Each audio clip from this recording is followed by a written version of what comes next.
fucking lake ahead of us. It is simply a fact that while traveling Africa, solving difficult situations quickly becomes a routine part of your everyday life. Oh shit, I'm scared. It's still wet. It's still wet, yes. In one of the previous episodes, we had a closer look at corruption and crime, the human side of such complications. The first time in my life when I was driving with this next to me. Yet this time around, you get to see how one of the world's most unique natural wonders can quickly become dangerous. Well, it happened. Now help. And leave you stranded for days in a place that is notoriously known to be the home to the world's biggest lions.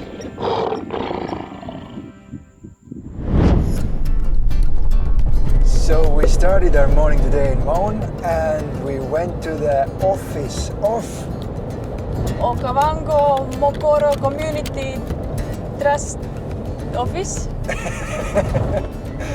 Yeah, there was a reason why I let Liisu say that. But it turns out that they do mokoro trips. Oh, and for those wondering, mokoro is the best and most ancient way of navigating the natural wonder that I mentioned before. And we realized that when we want to book it from travel agents, it's very expensive.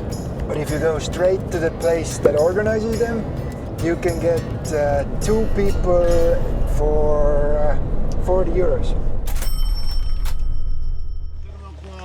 We have made it to a small village called Morutsa. And this is Reps. He's gonna be our polar and our guide and the guy who we trust our lives to. And yeah, we're gonna jump into our mokoro. Reps gave us a quick tour of the vehicle. There's the front, there's the middle, Yeah. near the standard. And I'm not gonna lie, there were still a few unanswered questions. And what do we do if a hippo comes? When the hippo comes, we run, or sometimes we cry, Okay. I'm very good at that. but always we pull and listen and see.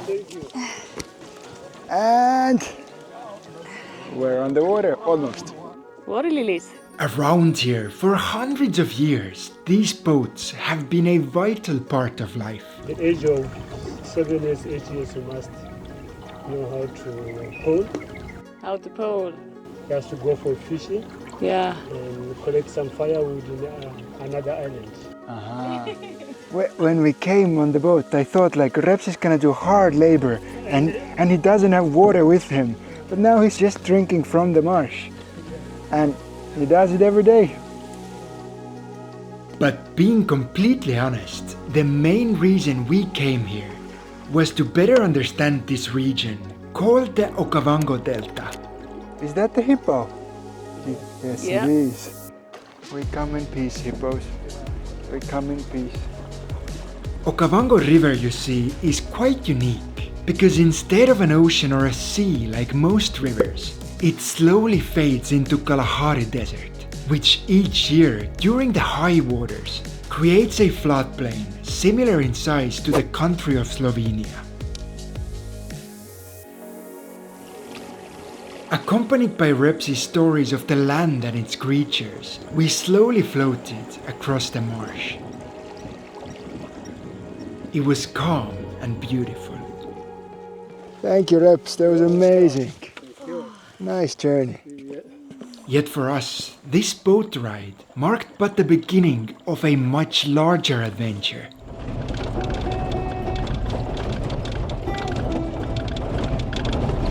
It's just horrid.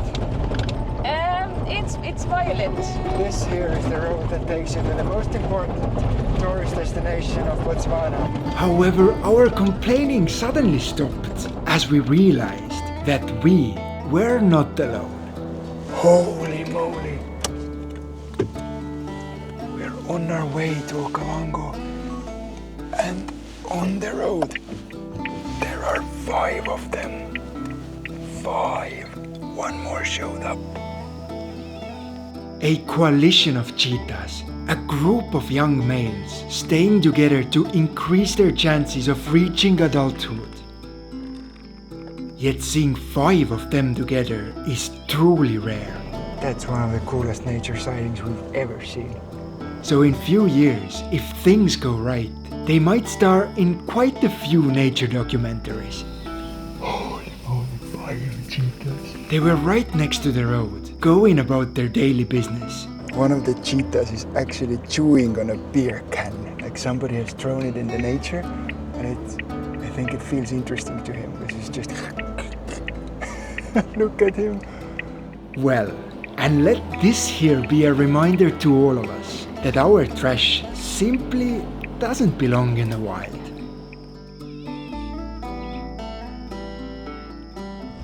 I can't believe that we spotted them. I can't believe we spotted them. We saw 2 tails going into the bush, and I was like, this is cats. This is definitely cats. This big cats. But what I found the cutest was that the next group of tourists that came, the little girl had a cheetah toy, like a plushy toy. And she put it out of the window Yeah, she put to it out the show window. the group of 5. That was so cute. Overwhelmed by emotions, we forgot all about the crappy roads, and in no time found ourselves in Moremi National Park. Okay, and now it's time for safari mode, which means first AC off, windows down, Camera out. and our moods to the moon. Nope, that was too cheesy. The landscapes in Moremi were new and interesting. When the water is high, many islands form around here in Okavango, which has resulted in quite fun things. The tops of those so-called islands were covered in thick forests. After half an hour on horrible roads, we arrived at this. Yeah, there's no way we're gonna push through it.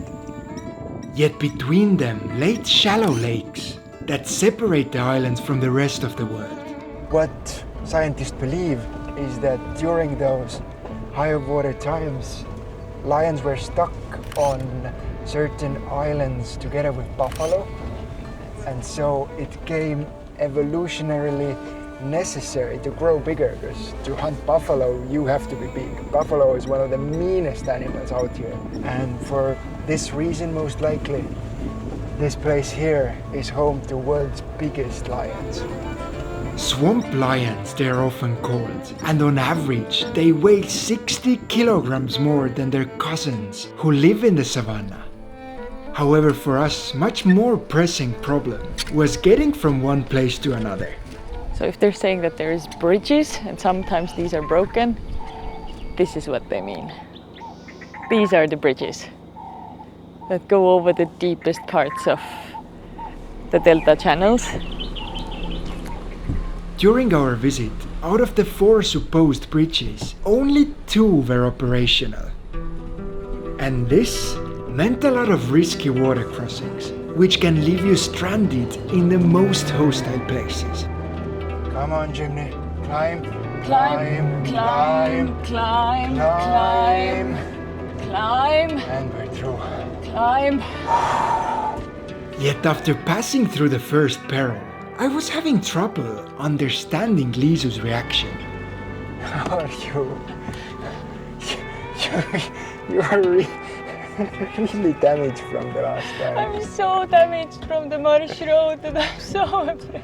She's afraid of every bottle. I'm afraid of every puddle. I just don't know.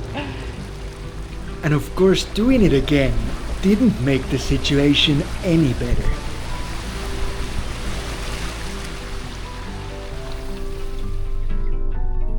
How was life? I'm so afraid of all the road. I've cried only twice now. And suddenly, it all became clear. You see, about 2 days prior, we had found ourselves in a truly rough situation. I don't know what's out there. Oh shit. Oh shit. On the verge of getting stuck, we struggled for what felt like forever.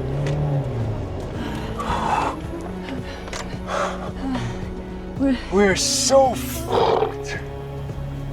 I don't know even what to do. And due to the remoteness of this place, even the slightest mistake would have meant days of being stuck in the middle of nowhere, with no reception or internet, surrounded by Africa's wildlife. The stakes were high, but we managed to make it through with only minor issues. My back is aching just from the stress. It just went all into an old injury. For me, it was a happy accident, a lesson for the future. Oh, we were so deep in. I don't know how Jimmy pulled us out. However, what I did not anticipate was how much damage this situation could actually cause. You think it's okay if we continue? We can handle it. Yes, if we don't go through deep water. No, but we can't do it. This part is full of water. I don't want to go through meter water.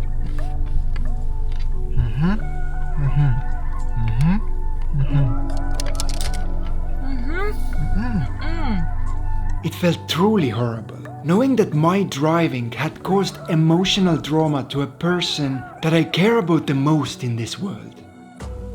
And so for the rest of the day, we did our best to keep ourselves out of trouble, while getting to know the unique inhabitants of this land. It feels so freaking amazing. Red ledgerow was one of the last big antelope species that we hadn't seen. And there he is.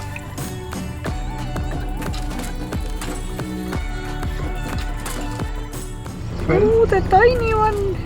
They're just all popping their heads up. Yep, they're territorial.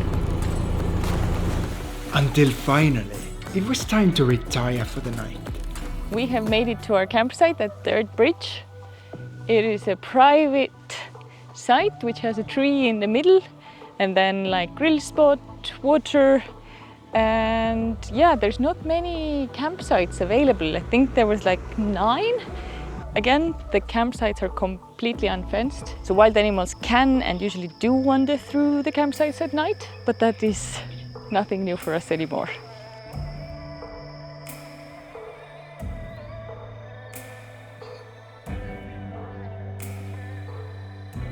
It is sunrise at 6:45. Our plan for the next day was to continue from where we left off. And this is only the first breakfast. Usually on safaris we have 2 breakfasts, because what about second breakfast? Introducing her to Lord of the Rings. Best thing I've ever done. Yet, as it often is, this time trouble found us. It was a tourist vehicle, halfway through their morning game drive. Hey, how are you? Oh man, you've been working hard.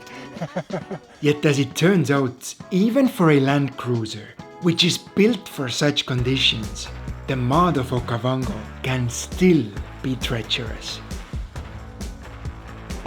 Too deep in the mud. The driver has been working very hard. He's like all sweaty. But we'll go and pull them out. Is that okay? Yeah. Let's try. Ready? Go. Let's go! Go! Go, go, go, go, go! It felt almost like pulling a tank with a bicycle, but being able to save the Land Cruiser filled us with confidence. Good.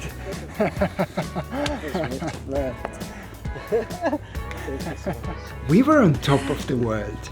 Good job, Jimmy did it again. I absolutely love this chimney boy. 2 bigger, stronger cars he just pulled out of crap. It's so light that it stays on the mud things. And riding on this positivity, little by little, we started working through our doubts. One family meeting. Family meeting. Can we go through there? We'll go center and then we stop in the middle, we have a look. and then probably just go through like. Is it okay? Yeah. Well, like for most men, it came to me as a surprise that talking through the difficult situations actually helped Liisu cope with her fears. This is muddy part. This is the muddy part. This is the muddy part. This is definitely the muddy part. I can tell you, this is the muddy part. This is definitely the muddy part. We worked as a team, and so one puddle at a time, our comfort zone expanded. I was on the verge of having a panic attack because I was just. But now I have been employed as a left wheel inspector when we go through stuff. And this helps. This helps. This helps. It gives you a job, and you're like, yes, we're not sinking, now we're sinking a little bit. It works. However, as we moved from one island to another, it also became clear why so many people from all over the world want to visit this place. Behind each rock and tree stump, there was something new and interesting. The whole national park was full of animals in all shapes and sizes. Oh, and then there are the birds. From storks and cranes to vultures. From kingfishers to eagles and spoonbills.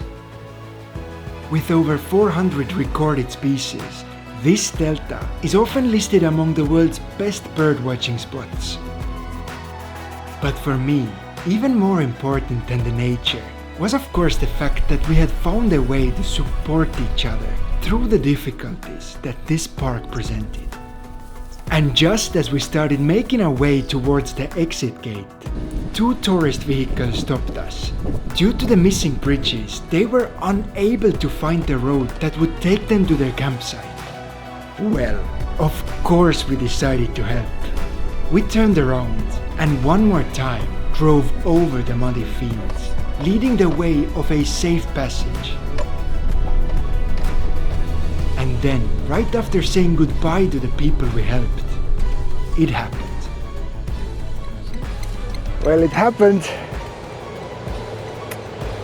We were trying to show way to 2 cars. We got them over.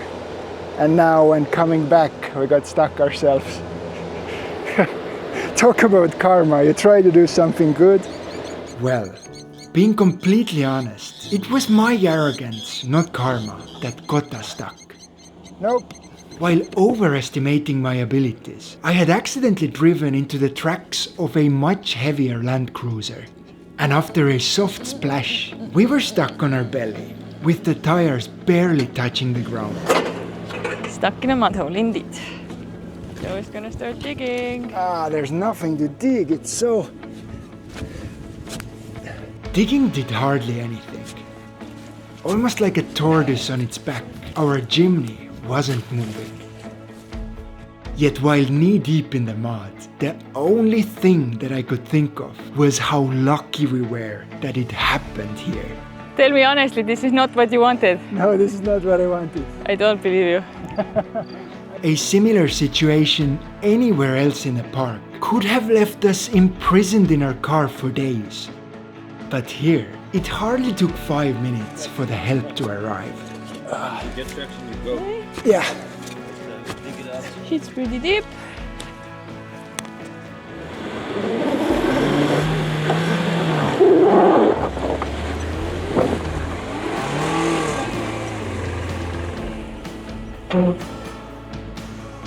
Stop! Yeah, it went okay. I'll go and get the recovery stuff out.